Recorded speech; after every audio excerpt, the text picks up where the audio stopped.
She told me she was going on a girls-only weekend. Her best friend forgot to remove me from the private story. First video, her on a boat, sitting on another guy's lap. I didn't say a word, just canceled her return flight. 2 days later, she was sleeping at the airport.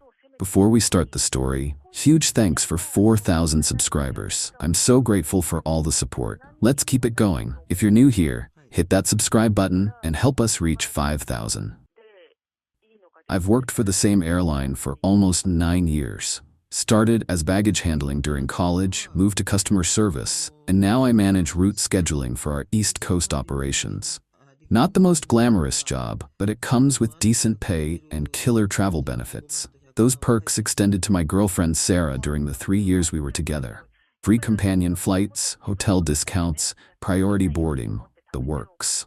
Sarah loved those perks. Sometimes I felt that's what she loved most about our relationship. Last month, Sarah mentioned that her best friend Jen was organizing a girls-only weekend in Miami.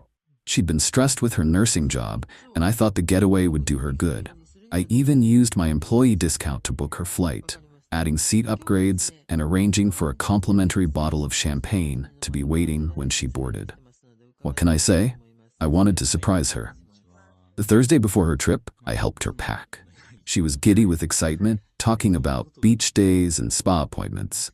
When I dropped her at the airport Friday morning, she kissed me goodbye and promised to not have too much fun without me. "It's just us girls anyway," she reminded me with a laugh. I went to work, busy with a weather disruption affecting our Chicago hub. Around 7 p.m., I was reviewing diversion plans when my phone lit up with a Snapchat notification. Jen had added a new post to her private story, the one usually reserved for her closest friends.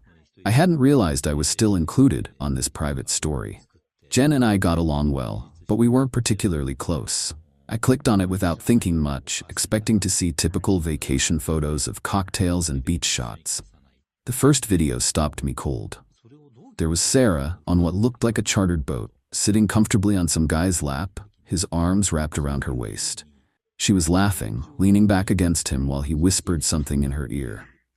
Jen's caption read, "Day 1, and Sarah's already making friends. Get it, girl." I watched the video loop 3 times, noticing new details each time. The bottle of champagne I'd arranged as a surprise sitting in an ice bucket nearby. Sarah's hand resting on the guy's thigh. The familiar way she tilted her head when he spoke, a gesture I thought was reserved for me. Then came more posts. Group shots at a beach club with 3 guys I'd never seen before.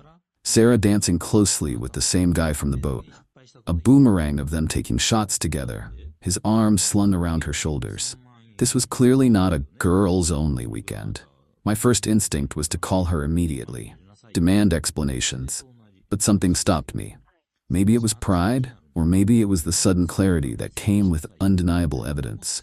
Instead, I put my phone down and returned to my work, methodically handling the Chicago disruptions with a strange, detached focus. When my shift ended at 11 p.m., I drove home in silence. No music, no phone calls, just the sound of tires on asphalt and my own thoughts crystallizing into a plan. I knew our relationship was over. That part was non-negotiable. But how to end it? A text seemed insufficient for 3 years together. A dramatic confrontation wasn't my style, and ghosting felt immature. No, this needed to be handled differently.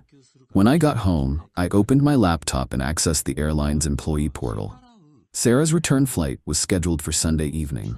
I looked at the passenger information, noting that she'd used my companion benefit with my employee authorization. Company policy was clear. These benefits required ongoing employment and relationship status verification. I didn't actually cancel her ticket. That would have been too obvious and potentially against company policy. Instead, I submitted an update to HR regarding my relationship status and removed her from my employee benefits profile, effective immediately. The system would automatically flag her return reservation for payment verification since the companion benefit was no longer valid. She would still have a seat, she'd just need to pay for it at the airport. At full last-minute fare pricing.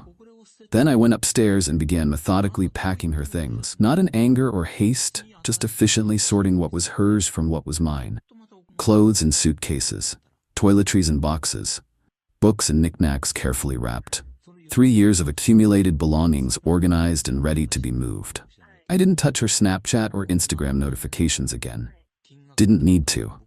I already knew everything necessary to make my decision. Saturday passed in a strange bubble of productivity. I deep cleaned the house, removing every trace of our shared life. Changed the sheets, rearranged furniture, deleted our playlists.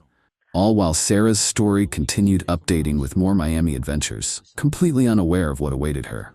She texted me a few times, casual updates that maintained the fiction of a girl's trip. Miss you. The spa was amazing. Jen says hi, we're having dinner at that place you recommended. Wish you were here. Don't work too hard. I replied with equally casual responses, giving no indication that anything had changed. Glad you're having fun. Weather looks perfect. Say hi back. Enjoy the food. Miss you too. See you tomorrow. Sunday afternoon, I checked the flight status. On time. Then I drove to her sister's house where I knew she had a spare key. Megan answered the door, surprised to see me with a car full of boxes and suitcases. Is everything okay? She asked, confusion evident on her face. Not really, I replied calmly. Sarah and I are done. These are her things. Her eyes widened. What? Why? What happened? I handed her my phone, open to Jen's story from Friday. She told me it was a girls' weekend. It wasn't. Megan watched the videos, her expression shifting from confusion to understanding to anger. She handed the phone back. I'm so sorry, I had no idea. Not your fault, I assured her. But I need to leave her stuff here. I'll be changing the locks tomorrow. She hesitated but nodded. Of course, I'll help you unload. After everything was placed in Megan's garage, I handed her an envelope.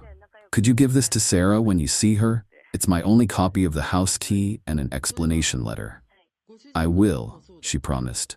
Then, unexpectedly, she hugged me. For what it's worth, you deserved better. Sunday evening came, and with it, the scheduled landing of Sarah's flight. I imagined her at the airport in Miami, trying to check in, being told her companion benefit was no longer valid. The confusion turning to panic as she realized the full fare was nearly $600. The scramble to find that much available credit on her maxed-out cards. I didn't need to imagine what happened next because Megan texted me updates. Sarah just called me freaking out, said there's some issue with her ticket and she missed her flight. Then an hour later, she asked me to Venmo her money for a new flight. I told her I knew everything. She hung up on me. Around midnight, Jen posted a final Miami update, a picture of Sarah, curled up asleep in an airport chair, using her beach tote as a pillow. Caption, stranded in MIA because of ticket issues. Guess the party's officially over. I went to bed in my newly rearranged bedroom, surprised by how peaceful I felt.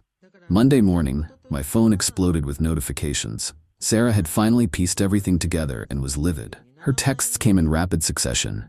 You knew? And you let me sit at this airport all night? Answer your phone, you coward. I had to sleep on the floor because of you. How could you do this to me? After 3 years? I didn't respond to any of them. Around noon, she tried a different approach. Please, I can explain everything. It's not what it looked like. That guy meant nothing. It was just harmless fun. I love you. Only you. Please talk to me. Still, I maintained my silence. By evening, she had managed to book a budget flight home and went straight to our house, now just my house, only to find her key didn't work.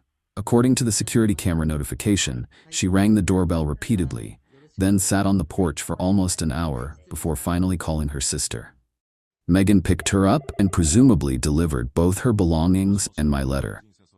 I know this because at 9:42 p.m., I received one final text from Sarah. I never meant to hurt you. I know that doesn't matter now. Goodbye. It's been 3 weeks. I've heard through mutual friends that Sarah moved in with Megan temporarily before finding her own place. She's telling people I overreacted to her making a new friend in Miami. Jen apparently feels terrible about the role she played and has been trying to contact me to apologize. I haven't responded. At work, I received a commendation for my handling of the Chicago disruption. Apparently, my laser focus that night, after discovering Sarah's betrayal, resulted in some of the most efficient recovery planning my supervisor had seen. The house feels different now. Emptier, but also lighter somehow. I'm sleeping better than I have in months, which makes me wonder how long I've been carrying the weight of suspicion without acknowledging it. Yesterday, I used my employee travel benefits for the first time since everything happened. Booked myself a solo trip to Seattle for next month. One seat, no companion fare, no champagne surprise. Just me, deciding where I want to go next. Sometimes the most effective revenge isn't about making grand gestures or public scenes. It's about stepping aside and allowing natural consequences to unfold. It's about reclaiming your own peace while someone else frantically searches for their next available flight. And sometimes, the best response isn't what you say, it's what you don't say. The silent recognition that some relationships, like some flights, are simply not worth waiting around for.